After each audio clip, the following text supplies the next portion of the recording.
Welcome to Stories with Brisco and Bradshaw. I will be Bradshaw, and that, wherever he is Mr. Briscoes. He's from Oklahoma, but that's okay. He's actually a good person. And there are some guys in this business that are good guys. There are guys that you absolutely love. This is one of those guys I absolutely love. I've had so many matches with this gentleman. Everyone was a pleasure, and every night in the bar afterwards was a pleasure. Mr. Nick Patrick, thank you for joining us. Stories with Brisco and Bradshaw. Oh, thanks for having me, man. It's been a long time since I've seen you guys, since I've been on the road with you, and it's been a long time since I've had a chance to see Mr. Brisco, and it's awesome to see you guys again, man. Thanks for having me on. Well, Nick, it's a pleasure, and you're a second generation wrestler and businessman, and your old man and I, we go back to when I was basically even before I was in business, because he was working in Oklahoma with his partner Tom Ernesto under the mask called the Assassins, and they were wrestling, of all people, Jake the Snake's dad, Grizzly Smith, and Big Boy Brown as the Kentuckians. It was the biggest bloodletting thing I'd ever seen in my life. And I was telling John earlier in our pre-production meeting, yes, we have pre-production meeting, and as we were going over stuff, I said, he's the guy, Nick's dad is the guy, one of the two guys that here I am in college and I'm watching my brother, debut, but here's a guy that was under a mask that you didn't know who it was, and I didn't know who it was, that convinced me. I was a college wrestler and thought everything, well, it was a work. And, after watching your dad and everything, I become a fan, and I would become convinced that what your dad did was real. All those other guys might have been predetermined, but what your dad and his partner in the Assassin did in the ring was real. And that's the kind of upbringing, that's the kind of mentality that you were taught before you got into this business. And your dad pulled some great, awesome ribs on me, and that I'll share if we get time later on. But you come from a dynamic family, a historical family in this business. You go back and you trace the Assassins' lineage around wherever they were, was sold out business. You knew when you went into the territory, if the Assassins were on their way in there, the business was about to pick up. So thank you for being on here, and thank you for your dad's all his advice he ever gave me through the years and support. I'll sure tell him that, because I saw him last night. I laid down a commentary for a Deep South show that I'm running now, and he was my special guest. And he's told me a lot of stories about you guys too, when you guys was young. And my mom too. She go, those Brisco boys, sometimes they would just call your dad late at night. I think they were out drinking. I'm not sure. I said, well, that's a pretty good bet. We were that, but we just wanted some knowledge. We were trying to learn things, and you know yourself, after you've had a few, those questions start flowing. Well, who would have the answer? Well, Jody would have the answer. And, Jody was like I said, your dad was one of those guys that always gave out knowledge at any time he wanted to know it. We would call him, hey, we did this spot. What should we have done? And, your dad, with the kind-hearted he was, he'd take his time out. Your mom wasn't too pleased about it, but your dad was glad to give the advice here. So, like I said, what kind of admiration and respect I have for your family. So it's just a pleasure. Tell us a little bit about your production and the old school feel that you're trying to get on it. Yeah, I wanted to. I started off just me training some kids. I had my dad had all of his old Deep South equipment in this big metal building out on his property. And during the pandemic, I had a bunch of different local guys, and the ones that were pretty good, trying to find a place where they could work out. And so I set it up. And actually, when I first set it up, my youngest son was interested in breaking into business, and we was working out with him. But he became a whole lot more interested in the technical end of it, and which turned out really good for him, because he's freelance now, and he's running camera and working for NBC Sports right now, doing NASCAR. So he pursued his passion, but he just didn't really, care for he liked the wrestling part of it, but his love was the other end of it. So, but anyway, getting to the Deep South thing, I had a bunch of kids, and they're all trying to get looked at, trying to get tryouts and trying to get different promoters to look at them. And I had all this equipment just sitting there. So we decided to try to put it together and do something with it. So what I wanted to do was just put together a 1 hour show. I don't it's not on any channel. It's just, you can see it on my website, on the Deep South Wrestling.com website. And we're third show in. The second show's on there now. People can log in and check it out for free. But I didn't want to do a show like everybody else's, with the ramps and the music, because everybody has done that for the last 20 years. So I wanted to have a different look. And we took the building and we set it up, and it's got kind of an old school wrestling fight club feel to it. Everybody that's on the card surrounds the ring. They stay in character throughout the whole show, interact with, and react to the match that's in the ring. So they give it up for the people that's in the ring, because when they're in the ring, people are going to be giving it up for them. But it gives them a chance also to get their character over, because my roving camera guy shoots over people's shoulders a lot while he's getting the action in the ring, and it gives these guys a chance to talk and get their character over. And it's just a different way other than walking down the ramp with the music and a different look. And I wanted it to be different anyway. But it's just a 1 hour show with 5 matches, and I try to find the best of the local kids that I know, that I've seen work, that I've worked with on different local independent shows, and that some of them that I've trained myself. And we train people out of the building, and we run shows out of there. And like I said, third show is just about to be released, and I did put the commentary down on it last night. And what I do is we don't actually do commentary over the show. We let the reaction of the people around the ring be the commentary. It's because people are getting their characters over. And the commentary that we do is just pretty much wraparounds, where we critique the match and then pitch it to the next match that's coming up. And I had Pops be my special guest, man, and it was a lot of fun. He really got into one promo, man. We had a tag match. And he liked the tag match, but he got to go in on our wraparound. We had a wraparound that lasted about 10 minutes, actually. But it turned out it's a great promo. And I have so many people on my Facebook page hitting me up, always asking me about my dad. And anytime I put a picture or anything about my dad out there, the response is crazy. So I asked him, I said, hey, well, would you be my special guest, pretty please? And he said, yeah, I'll do it. So we ended up, so our next show, you'll be able to see Pop without the mask, doing special commentary on Deep South Wrestling. So how is your dad to work with, Nick? I mean, is he somebody that's kind of hypercritical to you, or how is he to work with?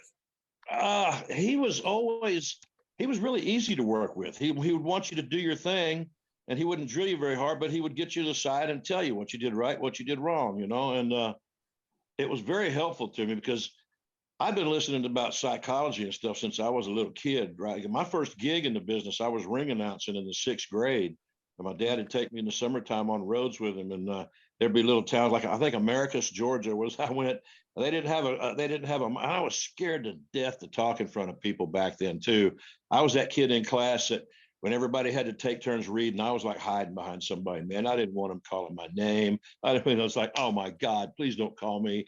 And so I go down to the town with Pop, and they say, oh, we don't have a ring announcer. It was like I got thrown in the deep end and had to learn how to swim. And Pop goes, oh, the kid will do it. I was like, oh, crap, And I got out there, and they didn't have a microphone or a megaphone or nothing, man. I was like, okay.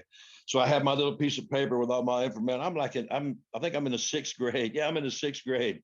And I was going, and in this corner, but it was a great experience, and it got me over. It never got me over the fear of speaking in front of people, because to this day I still have that, but I'm able to deal with it and do it. I just kind of get in character and kind of block them out and focus on what I'm saying and focus on my character, and I'm able to do it that way. But as a kid, boy, I didn't want to talk in front of anybody. I was like, oh, please what don't call me. was that? Where were you at in 6th grade? What territory was that? Where were you at in 6th grade? It was in Georgia, here in Georgia. Once we traveled all around the country with my dad at first. We lived in the Carolinas and in St. Pete in Florida. We lived in Amarillo. I lived in Santa Monica, California. I lived in Hampton, Washington. But then once my sister and I both were in elementary school, he didn't want us having to make new friends every time he had to make a move. So, and the Atlanta airport was a big factor, because he went to Japan a lot and he went to Australia a lot, and that was an international airport. So he decided to make Atlanta our home base. So we was from the 4th grade on, I lived here in Georgia. Nick, your dad was obviously a mass man, one of the greatest mass tag team in the history of our business. What was it like growing up? I mean, I know you had friends. Would they ever ask you questions? Because your dad's not no ordinary size human being. Oh, I got he's a big questions. guy. But did they ever put two and two together? This is a guy with the mask, or ask you any questions, or you have to break kayfabe back in those days, or what? No, I never broke kayfabe all the way until even when they flat out busted us, because everybody was a fan back then and we used to go down to that old city auditorium. And like you said, there was kayfabe and people suspected it, and they'd asked me, but I told them that Pop was a deputy sheriff, because back then all the cops was friends with the guys, and they gave you special deputy sheriff badges and stuff like that. So that's what I took it and ran with it. And then, when they'd see his head all gigged up and stuff, and then I'd say, oh, well, he had a hell of a time arresting somebody. I just kept the lie going, no matter what, But eventually people followed him home from the arena, even though he'd try to lose them. And they saw the car parked there, and it was the car and his license plate. So, people busted us out that way. But I still wouldn't admit it, until he took his mask off on an angle at Georgia TV. I kayfabed it. That's how they brought it up. That's how we were raised. Kayfabe was serious. In fact, he was so serious about it. This is kind of a funny story. We're working in WCW now, and at that time, everybody is, everybody said, "Oh, kayfabe is dead." Well, Booker T and his brother was standing there talking to somebody. We were backstage, but they had opened the doors and people were coming in and filling in, and they were at a place where people could see, that they were talking, and they were talking with the folks they were working with. And Pop saw that and he yelled, he goes, "Hey, kayfabe over there, God damn it." And you should have seen these four grown men all run in different freaking directions. And then they stopped and went, "Wait a minute, we're backstage. What the hell are we kayfabing for?" And they all got back together and started talking. But I saw that. I laughed my butt off at that. I thought that was funny. Nick, a lot of second generation wrestlers talk about the kayfabe with their parents, but you had a different kayfabe because you knew your father was masked. You knew his real identity. How did that differentiate between, say, a lot of these second generation wrestlers who weren't smartened up in the business? How much were you smartened up to the business, to your father being this bad guy under the hood? I had to be smartened up from an early age, because if he took us around, because he was always in an angle and always in a brawl, and there was always juice, and he didn't want it to traumatize us, so he let us know what was going on and that they were really friends. And so at an early age, he took me backstage and would introduce me to the people that he was working with, even if I knew they were getting juice. I knew that, and it's like he said, you couldn't see through the work. I was like, God, how are they doing that? And juice freaked me out too, because I was scared to death to get a shot. I couldn't imagine him cutting his damn head open. I was like, are you kidding me? It was like, it'd almost be better for somebody to hit you and bust you open, But I didn't know any better. I was just a kid. But yeah, he smartened us up at a really early age, because he had to, pretty much. He didn't want us to be traumatized by it. So I knew. Hell, I was flushing blades down the toilet when I was in the fourth grade. Yeah. One time Eddie Guerrero told me, he goes, "Hey, good juice essay." I said, "The blade's still on my wrist." He had busted me wide open. Oh no. He goes, "That's even better." It wasn't like, "I'm sorry." It was back. You know how it was back in the day. We thought it was funny. Yeah. I got a scar on my bicep where Brian Pillman got juiced at the center stage in Atlanta one time. And he goes, "Hey, Nick, here." And he just handed me the blade, but he stuck it right in my damn bicep. And I was like, oh shit. I brushed it off and it went to the ground. I stepped on it and I let the match go on for a second. I reached down and I scooped it up, and he'd already got juice. He had like 2 little trickles of blood. And I looked down and I had blood shooting all down my arm, all down my forearm. I was like, holy shit. I should have rubbed some of it on his head, because he didn't have juice at all. Well, while we're on this blood deal, I shared the story with you guys earlier, and I was telling John, like I said, your dad convinced me that everything was real. So I'm breaking into business. My brother Jack had already been in the business. He's gone to Texas. He's moved on, and so now I'm stepping into that college kid role. So I'm doing my very first TV shoot in Oklahoma City, Oklahoma. My tag team partner is Roberto Soto, another young guy, great fiery Latin Puerto Rican kid. I mean, he had fire I like Roberto. that was just second to none, you know. And what a great partner he was. He and I teamed up in my early career. But we're going against the Assassins, you and your dad and Tom, and so we're sitting in, you know, a typical TV station, TV dressing room, like a damn broom closet for the wrestlers at TVs. Your guys have both done them, and you know what I'm talking about. But you know, there's not a lot of room in there, so we're talking about the match, you know, and hey, we're going to take the fall on Roberto, but you know, we're going to get some heat on you. You give the tag to Roberto, but before you give the tag to Roberto, we're going to get color on you. I didn't know what the hell color was. Yeah. What do you mean you're going to get color on? Well, we're going to get color. So I got up. We got out. I walked over to Danny Hodge. I said, Danny, they're talking about getting color on me. What are they talking about? He said, juice. I said, oh, what's juice? Excuse me, I knew nothing because they didn't tell you nothing back in those days. You just got a trial and error there. So Daddy said, they'll take a razor blade and they'll cut your forehead and you'll be a bleed. We call it juice or color. He said, but whatever you do, don't let that heavy set one cut you because he goes long and deep. So now here you're talking 21-year-old guy just got out of college on his first TV shoot. I'm just petrified, man. This guy, Jody, the big one's the one that talk about cutting my damn forehead open.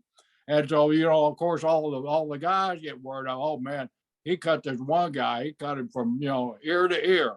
Oh God. Oh man. So in those old TV stations, it was hot as hell because you had that big light shining down over the top of those old cameras, you know, they needed that strong light to get a good image. So those TV rings, I mean, they were probably, you know, 20 degrees higher than you know, the normal temperature. So we're under there, we're sweating like crazy.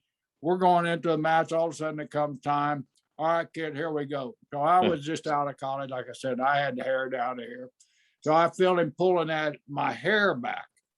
And so I'm bracing for it. I'm holding my breath. I'm blowing on my cheeks and everything. All of a sudden I feel this sharp thing go across the top of my head, and then your dad said, oh no, I hit a gusher, I hit a vein. And so bam, when he said that, I'm just going crazy. I'm slapping my head, I'm going like this, looking at the palm of my hands, and I don't see any blood, and I'm slapping them. Pretty soon I feel that big old belly and those shoulders just humping on the back of me, you know, and he's laughing his ass off under that mask. You know, that mask was a great advantage because you could pull a rib on somebody and laugh, and nobody, the audience would know you're laughing. Yeah. And so I'm hitting there, and so he tagged, damn it. So I finally get myself together. I go over tag, even in the corner, I'm still, you know, feeling my head because I know he cut me to death, you know. Yeah. But that's just, it is the kind of man your dad was. He loved to have a good time. That's funny. We met your son. He come up and did a shot up in McDonough, Georgia, I don't know, 4 or 5 years ago. And Pop was there, and we met him, and he told your son that very same story. I loved it. That's a great story. That was an old rib they did at the sportatorium several times. You know, a guy would come in, they'd give him just a piece of tape with no blade in it. The guy would try to get juice. They're going, oh, too much. It's bad. Oh, I love it. It wasn't the Gary Hart blade, though. oh my God, no. Not Sweet Lucy. Nick, what did you want to, when you were growing up, the son of this famous wrestler who you couldn't talk about being a wrestler because he had war under the hood, what did you want to do? Did you have anything in mind other than going in the business? I didn't really know anything else that I wanted. I knew I wanted to be in the business, and I never really had a plan B. You know, I started off, I went to, like a normal kid, I went to college for a year, and I started my second year at college. I started working part-time while I was going to school. I was in at Central States. Pop took the book over for a year. Were you a worker or a referee? A referee. I refereed for about 4 years before I became a worker. And then I turned into a worker back right as Georgia Championship. You turned into a worker? I never heard that part of it. Yeah, well, I tried to turn it into a worker. But anyway, I did that right at the end of the right when Crockett took over from Barnett's TV. Remember, Barnett had it for a while, and Ole, and then that was back around the Black Saturday when Vince come in and out, and then Ole and them took off, and we was on TV doing TV down in Macon instead of down at Channel 17 studios, and so I started wrestling then. I did an angle with Bob Roop for he didn't like a call. He got juice, and I just demanded to fight. And my first 4 or 5 matches were all street fights with Bob Roop, and so it was just mostly selling. I'd fire a little bit and sell and getting juice.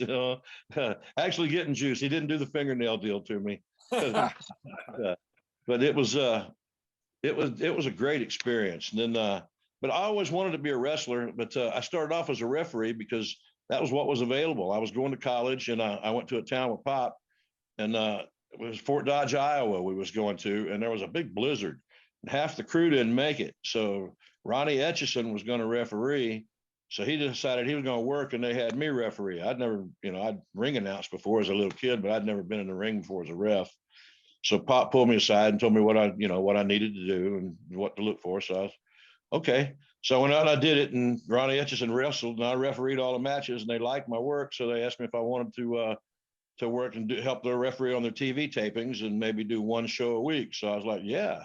So I was going to college and getting 2 shots a week, or TV taping, and either at Kansas City or some close house show, And if it wasn't close, I was riding with Pop anyway. So it wasn't like I had to take off and drive my car by myself. So that's when I first got started. Then I come down Georgia Championship.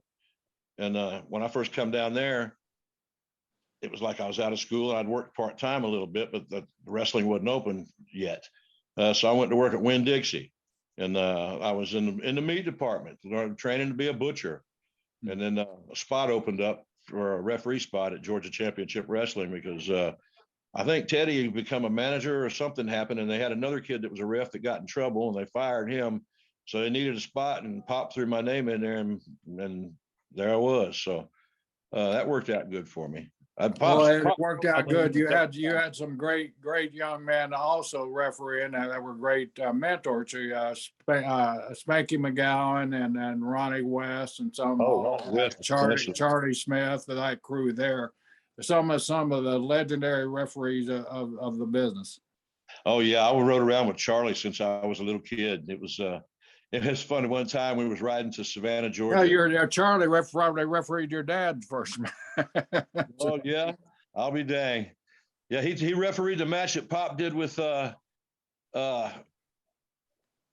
Dickie Steinborn that did a 2-hour Broadway. Wow. Yeah, they did. They started off. They went through an hour, and they ended up finally doing a 2-hour deal one time, and he refereed that. I couldn't, to me, I couldn't imagine that. I've done hour Broadways with guys, but man, I couldn't imagine that. But anyway, yeah, Charlie Smith, he was a great guy, but I was a little kid, and Pop took me with him and Charlie, and we were going to Savannah, Georgia, and they didn't have that nice Interstate 16 back then. It was all backward down there. That was a miserable trip back then too. Oh my goodness, it was, but I was having a blast because I was with my dad and somebody. So Charlie's back there sleeping in the back seat, and Pop says, he called me Joey. He goes, "Hey, Joey." I said, "Yeah." He goes, "You want to drive?" I said, I was like probably about 12. I said, "Yeah, I'll drive." You should have seen Charlie Smith come out of that back seat. He looked like his butt was on fire, man. He did the Undertaker setup, right? Yeah. But Charlie was a great guy. And I learned a lot from Ronnie West too. When I come in, Ronnie was still reffing, and I was under Ronnie and working with Scrappy. And Ronnie was just transitioning out of refereeing and into the office position where he was going to promoting shows and helping in the office there. So that opened things up more for me too. It put me up in the more important matches where I would learn more, and like getting to work with Harley and Dusty and guys like that whenever they'd run Omni shows. And that really was a step up for me. But yeah, you were right. I had some really good guys referee wise to learn from. Nick, when did the Judy Grable rowboat spot happen? Oh my goodness! Tell us about that. We were talking earlier. That was my first. That was my first year in the business. That's the first rib that was pulled on me. I should have known. I was telling you guys, I should have known when I looked up at the beginning of the match, and everybody from both locker rooms was lined up watching the match. I thought, dang, you don't ever we never saw that before. So anyway, I'm working the girls' match. It was Judy Martin and Joyce Grable and Lalani Kai, and oh gosh, I forgot the other girl. Oh, she was a girl that did all the stuff up at WWE with Wendy Richter. So they told me in the back, said, we're going to do this row the boat spot where the girls are down and we get their legs and like we're rowing the boat. And I said, when we do that, I want you to jump in the middle. I'm gung ho, man. This is my first year in the business, and I'm just wanting to know everything you need me for. I'm okay. Yeah, I'm right there.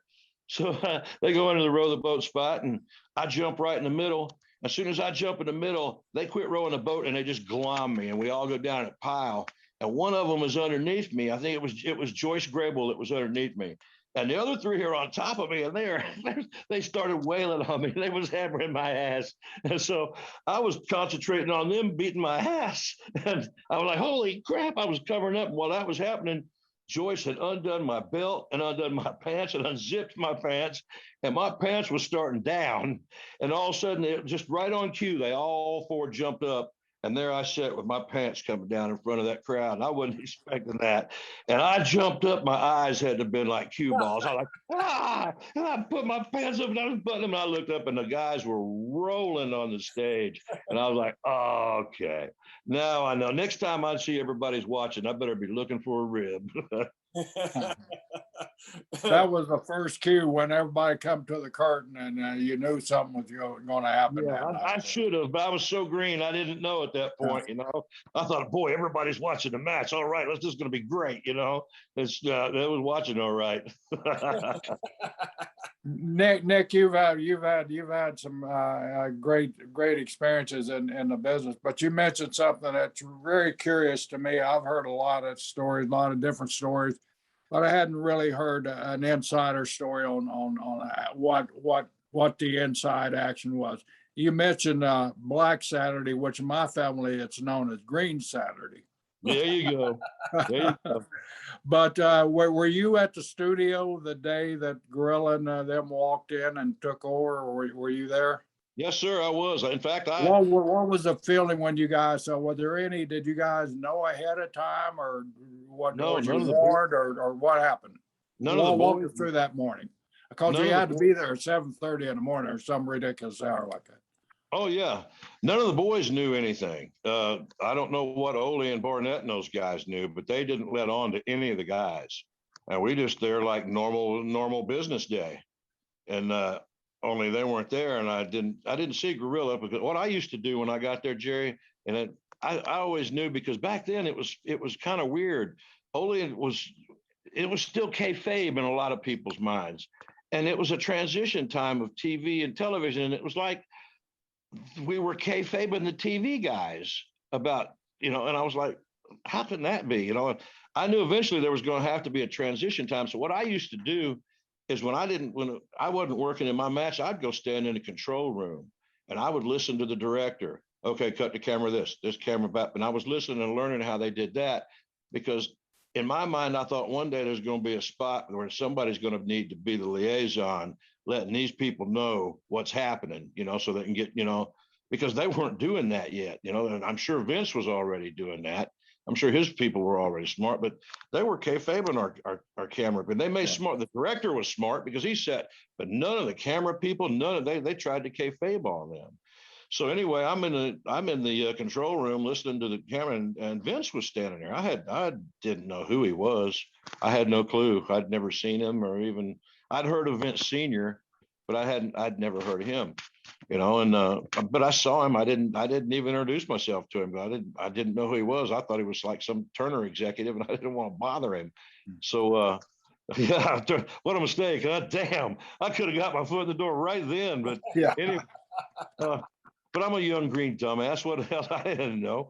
So I went on and work, and next thing you know, they told us that they were there, that they was taking over, and that anybody that was interested in it was pretty much like when they come down to Panama City. It was basically the same thing, they offered everybody a job that wanted to come and be there, and but it would you'd entail probably moving. You probably wouldn't have to be living in Atlanta, but maybe you could because they traveled, So I at the time I just was loyal to my people, and they were starting me wrestling too at the same time. It was about the time I was starting that wrestling angle.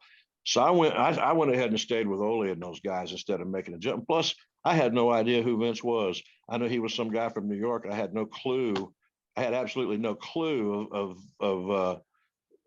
the significance of the role that he would play in our industry.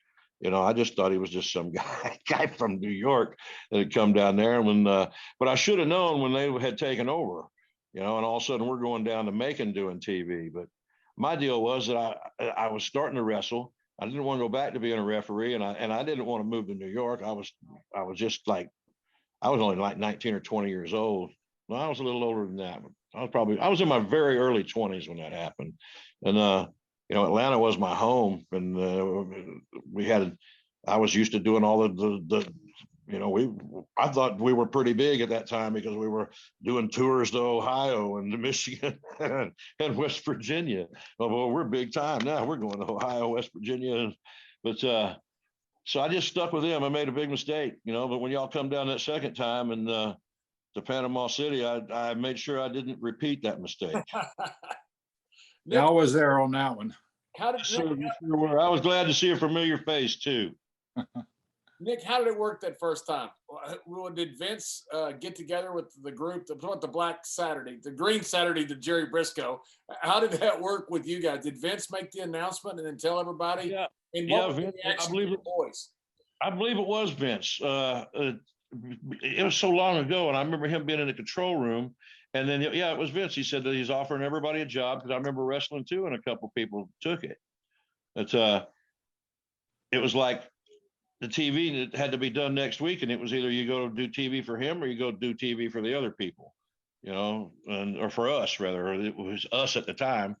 So he addressed and said that he offered anybody that wanted to come and work for him, he offered them a job, just like they did down in Panama City that time. It was just a earlier version and not quite as big, not nearly as big of a massive takeover, but it was handled exactly the same way, really, and almost verbally almost exactly the same. I think I'm the only guy that was there to experience both of those events. That's right. I can see that. Yeah. Unbelievable. So let's skip ahead to the one in Panama City, because that's really interesting too. Did you guys know anything about it before it happened? Absolutely not. In fact, the very night before, hold on a second. The very night before, we did a house show somewhere, and the rumor was out. And we point blank asked, and they said, absolutely not. It's all rumor. It's all innuendo. We're doing TV. We're in Panama City and blah, blah, blah. So we showed up there, just another day for us, because, they supposedly dispelled all the rumors. And then all of a sudden, here comes Jerry and Shano walking up, and actually they were already there and had control of the truck, and then they had the compound set up to where they could start talking to people. So when we showed up there, it was like, okay, so they bullshitted us last night. now let's play this out and see what's going on and see if we've got a job or not. So that's pretty much how it was, and everybody was just kind of anxious to hear the meeting and hear what was going to happen. Because we knew evidently that we knew the war was over and that there was a clear winner. Now it's just where's everybody going to go? Yeah. So that's basically how it went down. They told us up to the very last, till the time we pulled up to the building and laid our eyes on you people, they were telling us that they weren't selling. Who was telling you? I mean, obviously, I was one of the agents at the time. They didn't even tell me. It was somebody it was one of the office representatives. And they had so many different office representatives that weren't one of the boys, and some of them I don't even know their names. But it was somebody that it was somebody that they sent down from the office. They said, from the Turner, blah, blah, blah, blah. And I can't remember who it was. It was, it wasn't a wrestler guy. It wasn't somebody from wrestling. It was somebody from the Turner thing. one of their lawyers, I believe it was, but I couldn't Yeah, say. I remember getting there very early, and you know, we had I can't recall the guy's in the truck, but we had one of the guys in the truck, and another guy that worked for Turner who pre-agreed to help us do the switchover in the truck, because people don't realize how important that aspect was Oh, too. You know, for the production people to know what was coming yes. down, and you know, we had to have a certain amount of time for Shane to cut in that last segment, but it was a couple of attorneys from Turner that was there that day that kind of handled everything and handled our transition of being introduced to the production people and making sure that we had a clear right to do what we were doing there. So You know, that's probably what. it was a confusing day, but you know, once again, the talent was so professional and just so, I mean, you know, it was like you say, okay, new boss, you know, you're changing territories. Who's the boss? And you know, when do I report to work? And I mean, it wasn't the stress and the and everything that a lot of people make it out to be. I No, mean, it wasn't at all. It wasn't at guys all were like. so cooperative. I mean, you know, when it come time to, you know, to cut out a Flair, of course, and being Flair, you know, yeah, I forgot who he was working with that night, you know, for the title, but you know, we had to have him out of the ring, and Flair had to get us shit in, you know, of course. Yeah. So I'm gonna get Yeah. heat with John with Flair again, John. So that's the only heat we got heat with so far, Nick, is Rick. But anyway, we finally I got Rick, I had on nothing my. to do with him saying that. I don't know if he was a referee or not, but I think I said, do you tell Flair that we're either going to disqualify him or you got to go and get the finish out because we need the time. Yeah, I can't remember if I did that one or not, to be honest with you. Yeah. So yeah, I don't remember. Yeah, but yeah, I can see that. I don't think I did do that one. There was a tag match or something that I did. I'm not. I think I had Mickey J or somebody do that one. I'm not. But we got Flair out, and you know, and from there everything just went totally perfect. I mean, but the talent, and all the guys. I mean, you know, we weren't really expecting trouble, and we were expecting a lot more resistance than we got. But there was zero resistance. That it was almost like a sigh of relief from WCW talent. You know that. You know, this shit's over. Let's move on. Let's move forward. You know. Yeah. Yeah, it was kind of almost like a sigh of relief feeling, actually. You know, I think it had more of a negative impact on a lot of the crew people, because you guys already had your select crew, and a lot of those crew people had their jobs there for years, and they didn't actually have a lily pad to jump to like most of the talent did. You know, all the talent, either you brought a handful of guys in and the rest of the guys went to a training deal so they could get acclimated to what it was like to get there. But a lot of the like camera people and stuff like that, they had to find different avenues of work. They didn't have that lily pad to jump to. Right. So I think it was more difficult for them. I was very fortunate because I was an agent at that time for WCW. I was an agent. They didn't even tell me that they were selling the damn thing. So anyway, so that made me a Turner employee. So I ended up still getting paid for a while.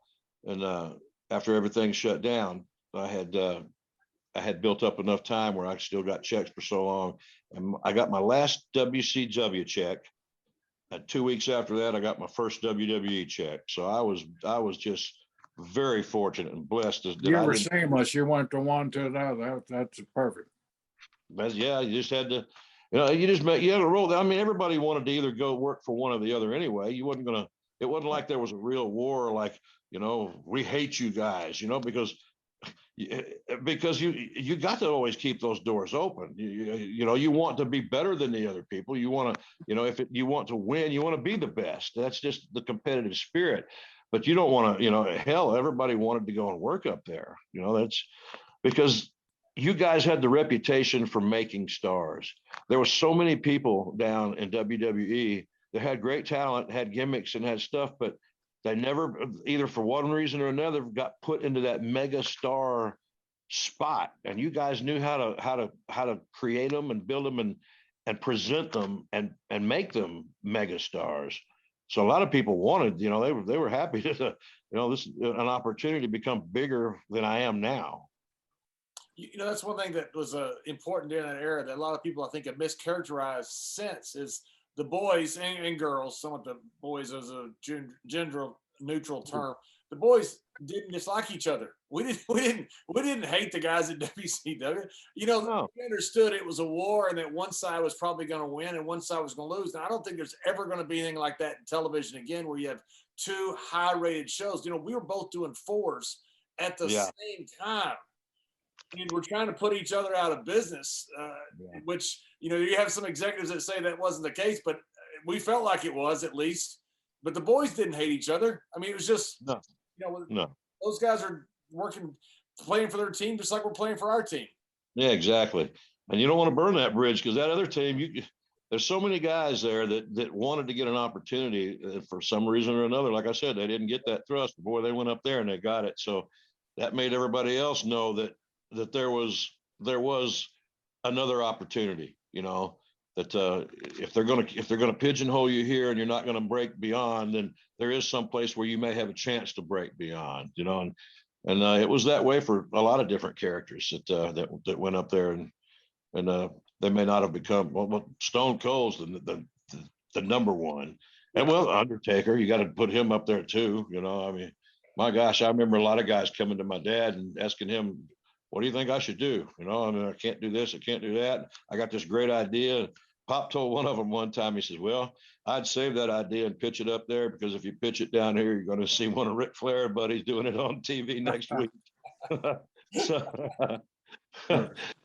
So Nick, you refereed a lot of Rick's matches, a lot of championship matches, and WCW and Georgia Championship Wrestling. You gotta have a favorite time, favorite referee, a favorite match. Who like Johnny Walker was such a pleasure to work with as a talent. I would imagine the same thing as the referee, because he was such a gentleman inside and outside the ring. But who are some of your favorite guys at Georgia Championship and WCW that you really the matches stick out in your mind that you enjoyed working? I always loved working with Harley when he come to town, because he worked so hard, and Rick too. Back when the champions traveled, and there were still territories. That was fun.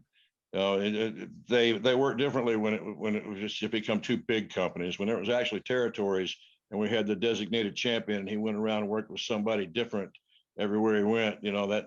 I really enjoyed those times, and working with Harley was awesome. I loved doing, and a lot of times the hour Broadways were so much fun. They were hard work, but I was young and I was gung ho, man.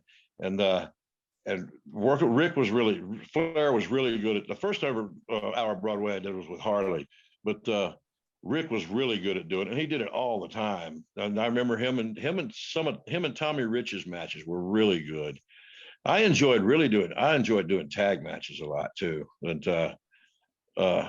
there were so many good tag teams. I really enjoyed doing the Rock and Roll Express and the Midnight Express matches. Those were classic psychology matches and classic moves, and they'd always work some kind of little referee spot in there to entertain, and they were just fun guys to work with, and would tear the house down every single time.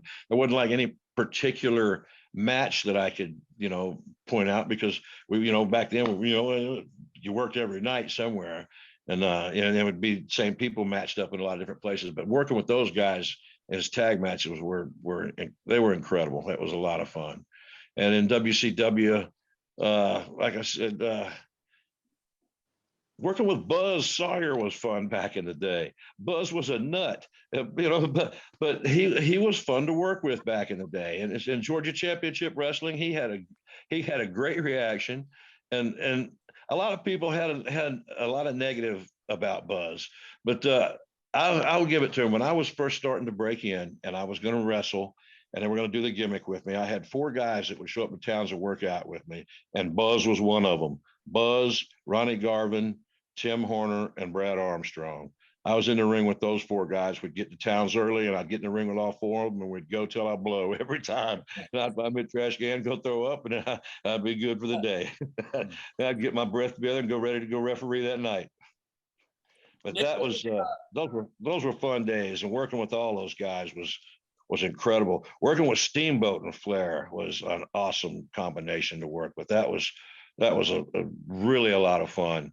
Like the Working, talent always say that was a night off when Flair and Steamboat. Was it a night off for the referee too? Because you got two total professionals in there that kind of told them. oh, you got to work. You're going to work a sweat. It was fun, but it was worth it. You know, it was so you're just so into it. You don't really think, but it was work, but it was work that you love.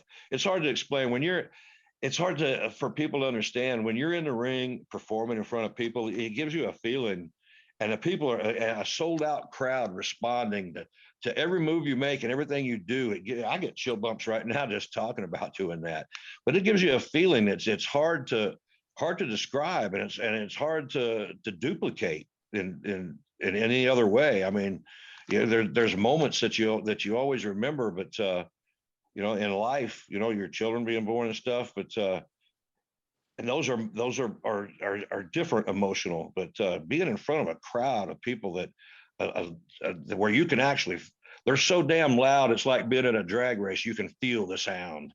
That's an incredible feeling, and I hope that a lot of these young kids get another chance to feel that again. Nick, we're all fans there, because we're in this business. But there's times. I mean, even when I'd sit back at that grill and watch the monitor, I would become a fan of watching some of the matches. The Yes. JBLs, the Eddie Guerreros, the Kurt Angles, and the Shawn Michaels. You become fans, and I can imagine being a referee inside the business, inside the ring, that you're watching this beautiful portrait, this dance come together. And you got that fanism, and you've got to come out and say, "Man, this is beautiful. I can't do anything to screw it up." Oh yeah, you're into the moment with everything you have. It's the greatest distraction. You can have the worst crap going on in your life, and you be in the ring performing, and all of that, everything else kind of gets put on the back burner for at least that period of time. And it's an amazing thing that you can escape, grief, losing a family member, losing a pet, or losing something, and you get in the ring and you focus everything into what you're doing into that match, and everything else, you don't even think about that for a while. I mean, it'll come back to you later, but it's awesome to be able to have something that you can just totally immerse yourself in and forget terrible shit if you have to. Nick, the interaction between a manager and the referee is unique to professional wrestling, and it's a very, very important part of professional wrestling. You got to work with some great managers, J.J. Dillon, Gary Hart. Who was your favorite manager or managers to work with? Well, the two that you mentioned were great, but I had so much fun and always did spots with Jim Cornette. Yeah, me and Cornette did so many things together. We had our own little routine.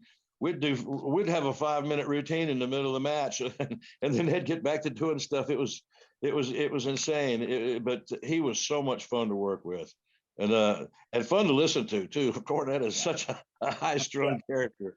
To listen to him go off on one of his rants about something is just incredibly funny to me. It's enjoyment to me. I like to listen to it. And what's funny is I agree with a lot of what he has to say. Not everything, but a lot of it I do. Corny is so talented. I love Jim. People all have all kinds of views about Jim Cornette. I've always liked Jim. I always got along with him. I always thought he was one of the most talented guys I've ever been around. Oh yeah, he was one of the most fun. Harley, when he was managing like Vader and those guys, when he managed a few guys later in his career, he was so fun to work with because he would mess with me bad. He got me a couple of times. The one time I walked by, and he had that grip like Hodge, that he could like break pliers. And I went and I was standing over there too close to him for a while, and he reached in and he grabbed me by my leg, and he started digging his fingers into my shin bone. And I'm trying my best not to sell it. I'm going to try and no sell it. And I'm going, and he's digging. And finally I just went, ah! I let out a yell, and and he had to let go because I wasn't going to pull my leg away from me. He had it, you know. I was like, oh my God, it hurt so bad. And the funniest one though, it was when Vader was working with somebody, and thank God it was a false finish, because if it would have been a finish, I would not have made the count.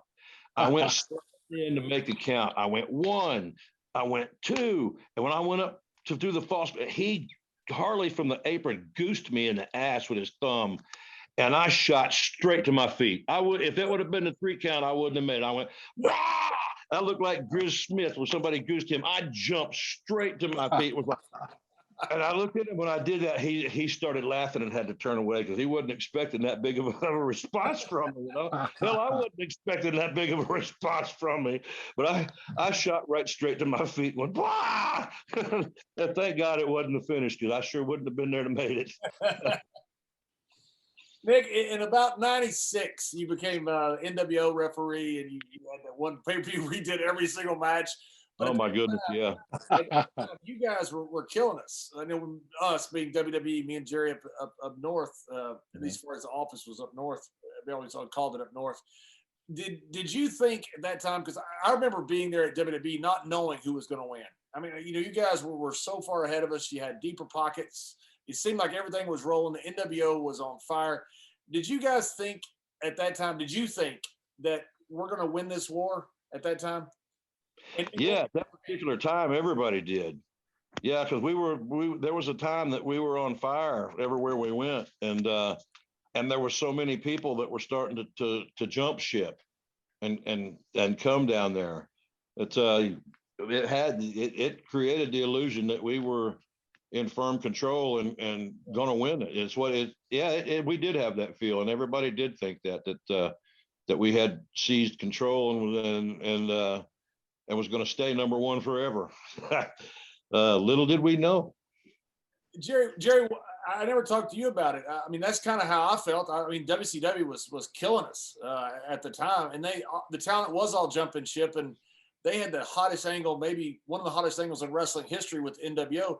What did you think as being part of the office in the WWE?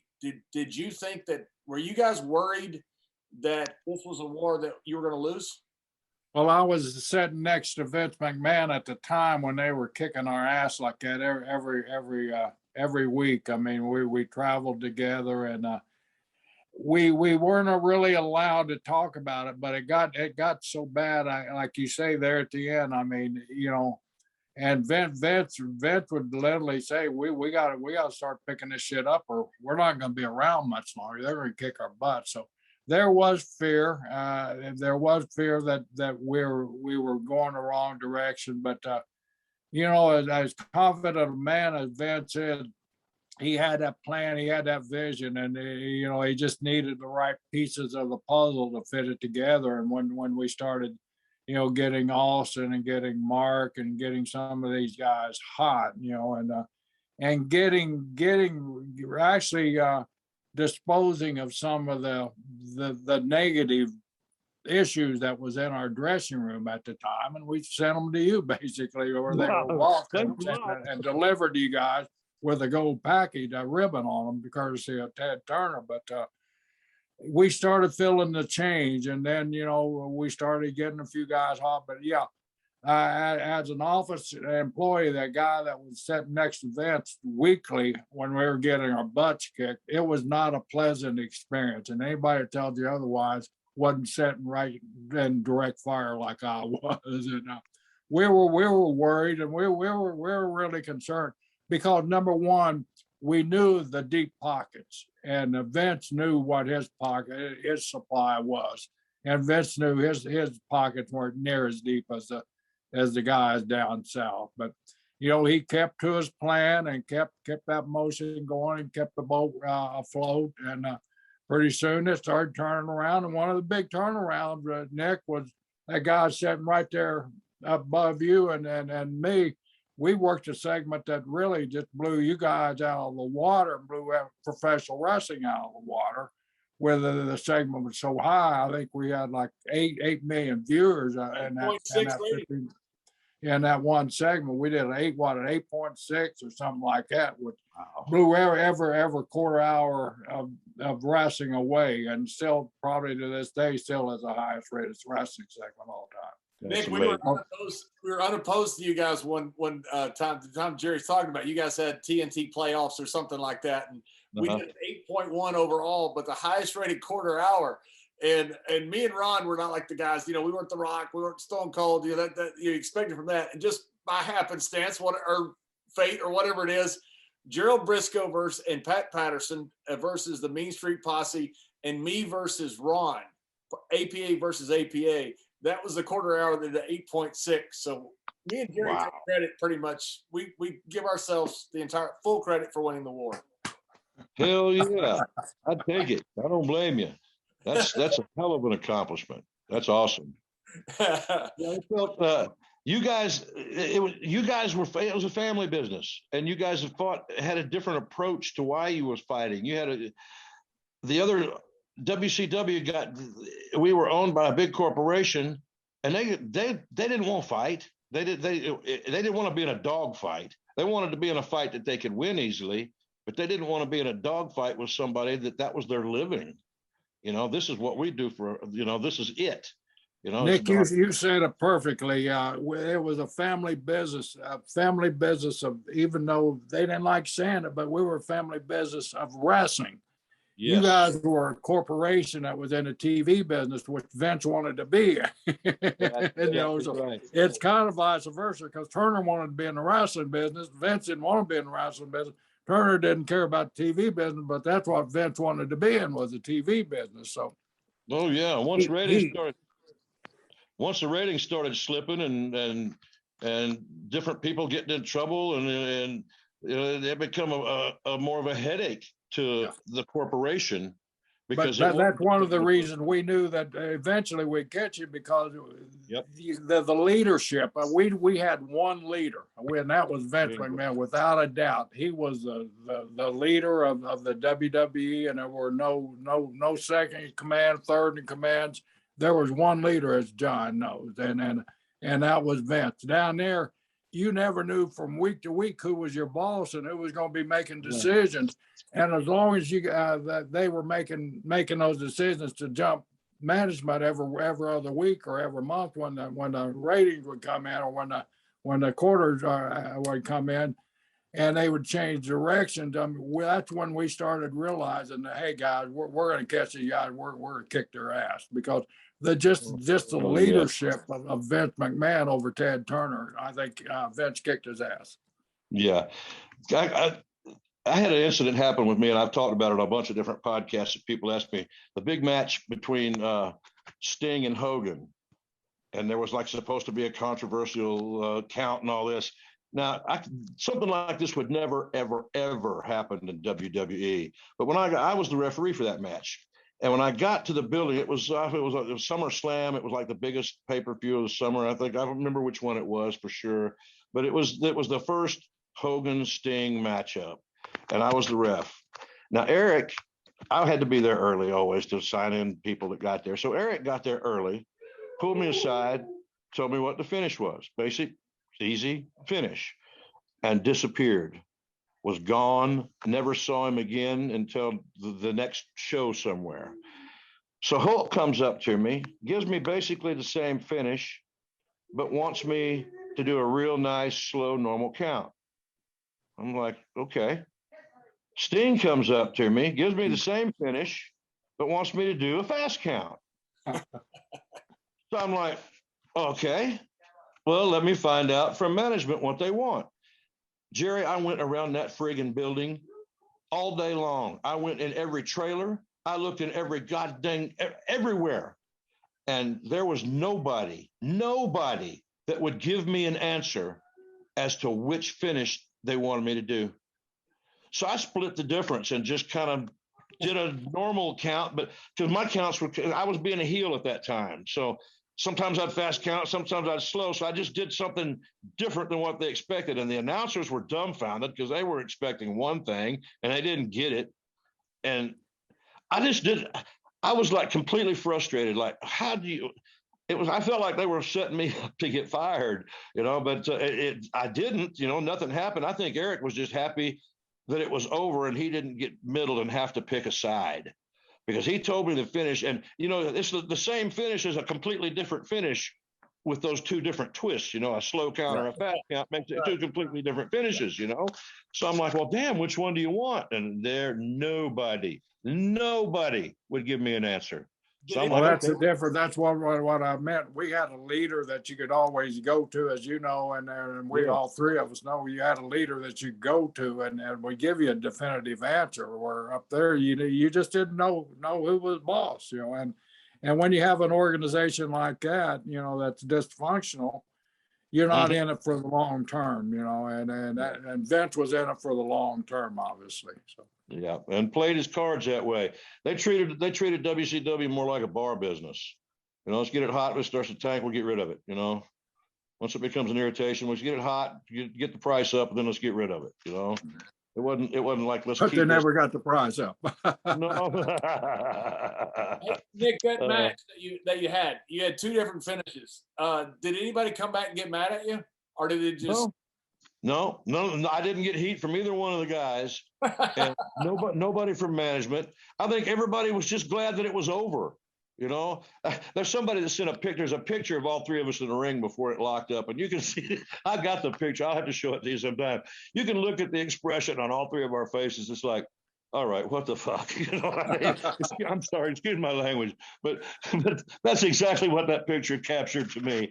And that was, I think, the sentiment of everybody in the ring at that point in time, which is kind of sad. That was the biggest matchup marquee, damn, Hogan and Sting, the first matchup, my God.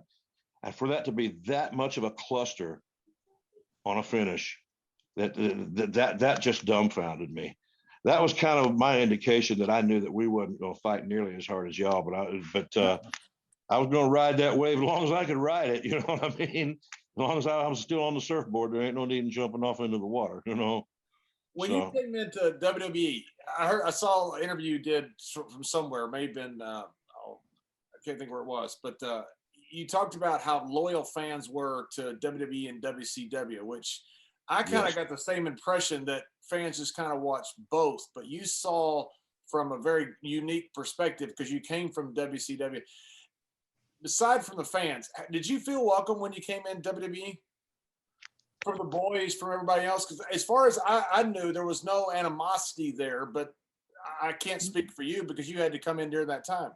I felt there was no animosity, and I think the boys, for the most part, welcomed us, but we were all put into a position and told, and it should be that way, that you're reinventing yourself right now, and that you've got to produce, and that this is your time, or you're not, or that's it, and there was, I felt more that the crew felt like they had the right to bust our balls than the boys. The boys didn't at all, because there was never really any heat between the boys. But I felt that some of the crew members, not office people, but crew members, the camera guys and different stuff, they felt at first like we were supposed to pay homage to them too, and hell, I'm trying to be nice to everybody, but I'm not have somebody in my face acting like I have to pay homage to them, and that happened a couple of times, but it was no big deal. But for the most part, that didn't matter. As long as the boys, I was good with the boys and good with management, I could deal with anything else. But it was like we had to reprove ourselves. It was all starting from scratch again, and because basically we were the handful of guys that you could really have done something with. You took, Booker T and Page. If he would have not been so busted up, he probably could have done better than he actually did. But the rest of us had to reinvent ourselves and prove ourselves every step of the way, and as it should be. That's the business. You have to always keep proving yourself constantly. If not, then you get a couple guys led in there in a hold, and okay, let's wait till they come, kid. That worked, 40 years ago, but that, you got to change with the times. And, well, I can tell you, I sure enjoyed you coming because you're the main referee in SmackDown. I guess the head referee at that time, And so you got nearly all of my matches. I don't know if that was good for you or not, but it was great. Oh, great it was awesome. me. It was an awesome experience. I'm not kissing up to you. That you are one of the guys, and I tell everybody when they talk about who was your favorite world champion, and everybody's mind immediately goes back to the older school guys. But I tell them, man, when I was up there in WWE, to me, the best champion I worked with was JBL. And it's because you could work with everybody. You could work with big guys. You could work with little guys. You had a character. You could work old school. You could work with guys that wanted to talk about everything they did from the time the music starts to the time they get back through the curtain. You could do that if you had to. You could go out there and work and talk about absolutely freaking nothing if you wanted to. And you was one of the few guys that could do that. And to me, I really enjoyed, especially when we would go out there and not talk about a whole bunch of shit. You know, we had what we was going to do at the end, but we just followed and worked and played. That to me was a real enjoyment, and it's probably some of the most fun I had while I was up there, honestly.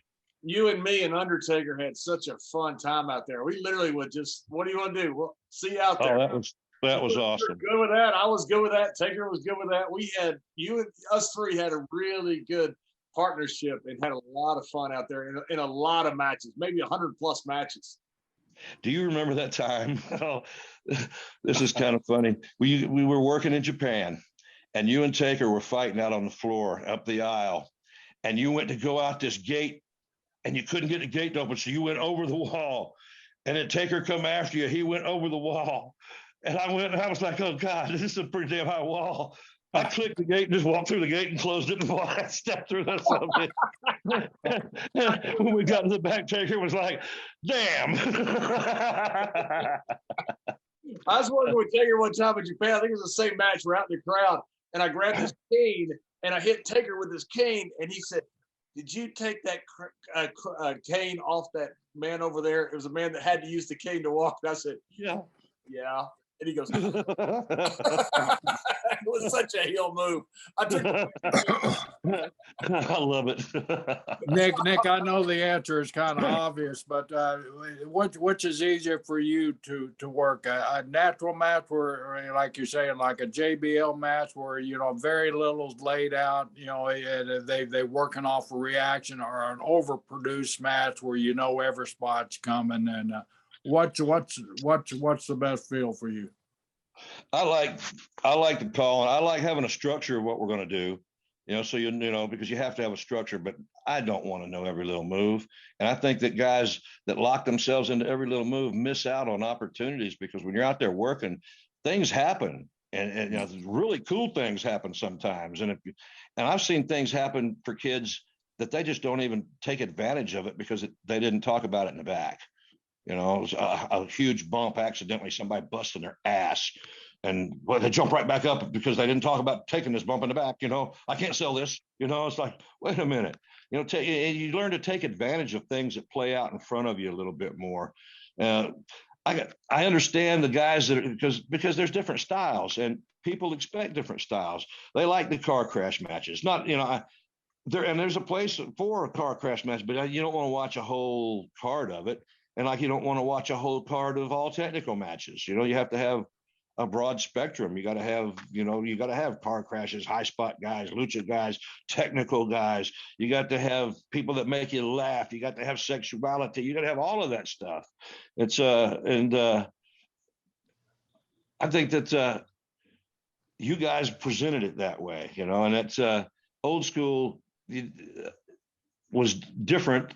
You just, you know, I enjoyed more, like I said, the old school style. Remembering everything is a lot of stuff to remember, and I can do that. But like I said, it locks you in. You miss out a lot of stuff, and until you get really good at doing that, there's a lot of times, especially the young kids that are trying to do that. You see them when they're selling, instead of really selling, they're looking and thinking about what they're going to do next. You know, and when I hate when I see that. With experienced people that are good at doing their spot matches, they know when they're selling and they sell. But a lot of times you'll see, especially with the younger kids that are trying to duplicate that style, they miss out on their selling so much, you know, because they're so busy thinking about, oh God, okay, what do we talk about? What's next? You know, and you're exactly right, and that's what I'm thinking now with the talent that's out there now. You know, The spontaneity of her business. I feel that. I mean, everybody loves a crowd. You got to have a crowd. Crowd's 99.9 of her business. That action with the crowd. But these talent nowadays having to work without a crowd. Instead of getting that crowd pop, they've got to work for that internal pop. And I think it's elevated a lot of the talents' work because they're working, to that internal pop instead of to a crowd pop. So I just feel like it's been a blessing and a curse. I'm glad it's over with, and I would love to be we lost Nick, but I would love to be on a new card. Well, Mr. Brisco, Nick had a call he had to take, and apparently that takes preference over us. Well, that shows you how important we are. We can get guys when we do get a quality guy like Nick Patrick, something comes up. And it must be you being from the state of Texas, because I know it wouldn't be me being an Okie there. But Nick was fantastic. What history his family has in this business. Look up his old man. I mean, watch some of his matches. Watch the psychology. We were. I mean, Nick was brought up by a legend. That's really all I can say. Yeah, Nick's one of these great guys. You just love to be part of the business. And the only question I had left was to ask him about Big Nick. His son, Nick, his son, Nick, is autistic, and right. Nick takes care of him. He takes him to the gym every single day, works out with him. Nick is, if there's a Father of the Year award, Nick Patrick doesn't get it every single year, then that award doesn't mean much, because it's a wonderful story about Nick Patrick, the one that we know, and his love of his son, the Big Nick, as he calls him. Yeah, Big Nick, I've had a good fortune of meeting Big Nick, and I see that relationship, and I wish every father and son had that type of relationship, and I'm blessed to have known that family well over the entire time I've been in the business, and my brother Jack was in the business 2 years before I was, so I basically known Nick and his family, pretty near all my adult life there, and what a class act, what a class family, and what pioneers of this business and what contributors to this business, to this day with them running this little independent wrestling scene that they have up in Central Georgia there. And so more power to you, Nick. Good luck with your promotion there. Build us some stars, because we always need them, right, John? Absolutely. And this worked out, even though Nick had to take a phone call and got off air with us. This worked out a lot better than what Tim White, the referee, worked out with us. So we tried to get Tim White on. He actually got so mad he hung up and won't talk to us anymore. We never got him on.